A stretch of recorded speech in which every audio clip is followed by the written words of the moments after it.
Peggy 3. Hi, I'm Lando Norris. I'm part of the Mclaren Young Driver program and I currently race in the FIA Formula 3. Today I've had the pleasure of driving some of the classic Formula 1 cars, especially some from the Senna era, which for any motorsport fan is one of the cars that everyone wants to drive. Suzuka is definitely a very tricky track, especially the first section, so experiencing it in all these different cars, I think it's probably one of the best tracks you could actually back-to-back all these McLaren Formula 1 cars. One big change for the 2017 car is the downforce and the tyres, obviously. The biggest advantages you get from that is braking distances and cornering speed, especially high-speed corners. Well, I think the 2017 cars have obviously set a lot of lap records and track records this year, so it'll be cool to see how much faster or slower the cars are from several years ago.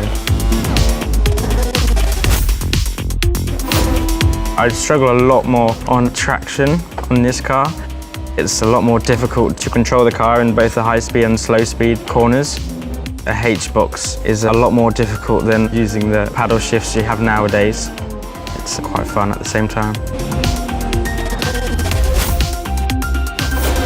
Power delivery, so exit of corners, is a slight improvement compared to the old Senna car. It's a bit more controllable on exits. Downforce seems already slightly better than what the older one did.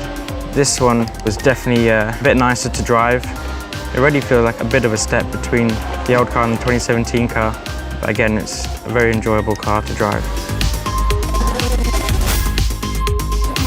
Definitely a cool car. I can tell top speed is slightly faster. I think just about hitting 305 kilometers an hour, which is obviously pretty fast, even not one of the longest straights. Braking distances and general cornering speeds are slightly higher, and that's where lap time is being taken away from the older cars. A lot of very good racers on in these years, and the cars look very good, very aggressive, very cool with all the aerodynamic bits and pieces that they had on back then. The downforce is a huge chunk better than all the other cars. Yeah, this took it to a whole new level. I would say that the car I'd like to drive most is Ayrton Senna's 1988 McLaren. I think that it's a car that's most different to what I've probably ever driven before. Getting to experience a H-pattern box as well. It's probably a car I think most motorsport drivers would want to drive at one point in their career.